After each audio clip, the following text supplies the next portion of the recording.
রাষ্ট্রপতি নির্বাচন আগামীকাল জাতীয় সংসদ ভবনের অধিবেশন কক্ষে বেলা 2টা থেকে বিকেল 5টা পর্যন্ত ভোট গ্রহণ হবে। এরপর গণনা শেষে ফলাফল ঘোষণা করবেন নির্বাচনী কর্তা ও সিইসি এম এম নাসিরউদ্দিন। কালই গেজেট প্রকাশ করবে নির্বাচন কমিশন। শুক্রবার সন্ধ্যায় শপথ অনুষ্ঠিত হবে। দুপুরে নিজ দপ্তরে এসব কথা জানান সিইসি। বিএনপি প্রার্থী মির্জা ফখরুল ইসলাম আলমগীর ও 11 দলীয় ঐক্যের প্রার্থী অলি আহমদের মধ্যে রাষ্ট্রপতি নির্বাচন হতে যাচ্ছে বৃহস্পতিবার। এর মধ্য দিয়ে 23তম রাষ্ট্রপতি পাবে দেশ। সংবিধানের 70 অনুচ্ছেদের কারণে রাষ্ট্রপতি পদে দলের বাইরে ভোট দিতে পারেন না সংসদ সদস্যরা। 349 ভোটারের মধ্যে তাই বিএনপি প্রার্থীর 247 আর জামায়াত নেতৃত্বাধীন 11 দলীয় প্রার্থীর 90টি ভোট রয়েছে। মির্জা ফখরুল ইসলাম আলমগীরের অনায়াসে জয় তাই নিশ্চিত। 25 বছর পর রাষ্ট্রপতি নির্বাচন, তারপরও এই সমীকরণের কারণে ভোট নিয়ে উত্তেজনা কম।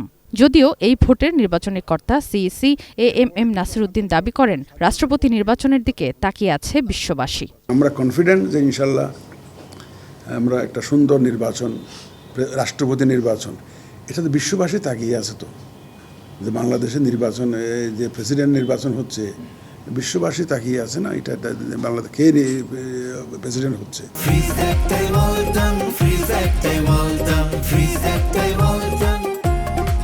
আমাদের একটা গণ অভ্যুত্থান হয়ে গেল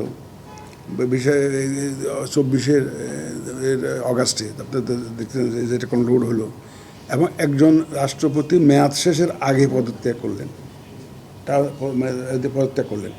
সুতরাং এখানে কে রাষ্ট্রপতি হবেন, এখানে এইটা একটা সবার একটা আগ্রহের কেন্দ্রবিন্দুতে আছে। তো তিনি জানান, প্রস্তুতিতে ঘাটতি নেই কমিশনের। ভোট গ্রহণের পর গণনা হবে তাৎক্ষণিক, আর সাথে সাথেই ফলাফল ঘোষণা।